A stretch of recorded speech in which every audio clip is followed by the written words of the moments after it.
국내에 거주하는 외국인 수가 250만 명을 넘기면서 한국이 다문화 사회에 들어서고 있는데요.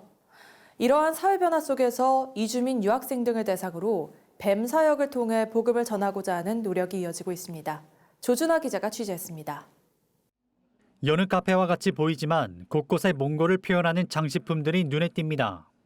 이곳은 몽골인이 직접 운영하고 있으며 몽골 방송국에서 찾아올 정도로 몽골인들에게 관광 명소가 됐습니다.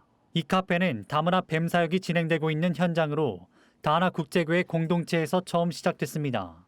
5번의 창업이 있었어요. 그 중에서 뭐 이제 클로즈된 부분들도 있고 지금까지 살아있는 부분들도 있고 한데 저희가 이제 카페를 해요. 카페를 할 때 몽골 친구가 자기 이름으로 사업자 등록증을 내서 카페를 한. 카페 외에도 의료 관광 등 다양한 분야에 걸쳐 다하나 국제교회에서 시작된 다문화 뱀 사역이 곳곳에서 진행되고 있습니다. 유학생들은 졸업 이후 한국 혹은 본국에서 취업을 하거나 창업을 하게 됩니다. 이해동 다하나 국제교회 담임 목사는 이들에 대한 이해가 자연스럽게 다문화 뱀 사역으로 이어졌다고 말했습니다. 창업을 하거나 취직을 할 때에 어떤 마음으로 해야 되느냐. 그러다 보니까 저는 당연히 그 친구들 쫓아가다가 뱀을 하게 비즈니스 애드미션 사역을 하게 되었습니다.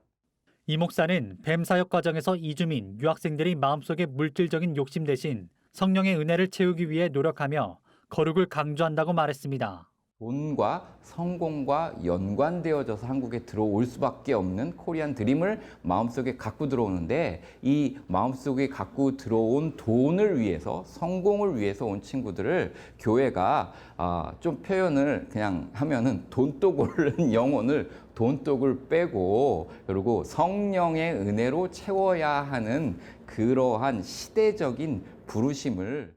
하지만 이 목사는 뱀 사역 속에서 하나님 나라를 위해 처음과 과정 가운데 거룩을 유지하는 것은 어렵다고 말했습니다.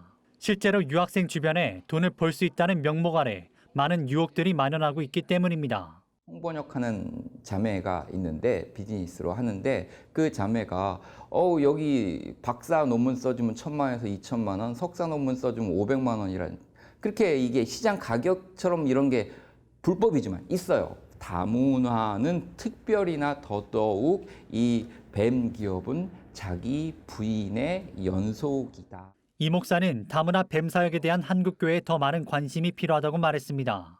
특히 코로나 이후 국내 외국인 유학생 중 베트남 유학생이 가장 큰 비중을 차지하게 되며 이들에 대한 한국교회에 더 많은 관심이 요구되고 있습니다. 중국 유학생이 한 7만 명 정도였는데 한 56,200명으로 떨어졌고 그리고 베트남 유학생은 56,800명인데 조금 줄어들었어요. 그러면서 이 숫자가 바뀌어져 버렸어요. 중국 유학생 사역은 그래도 한국교회에서 많이들 관심을 갖고 계시는데 베트남 유학생 사역에 대해서는 그렇게 큰 관심이 별로 없어요. CGN 투데이 조준하입니다.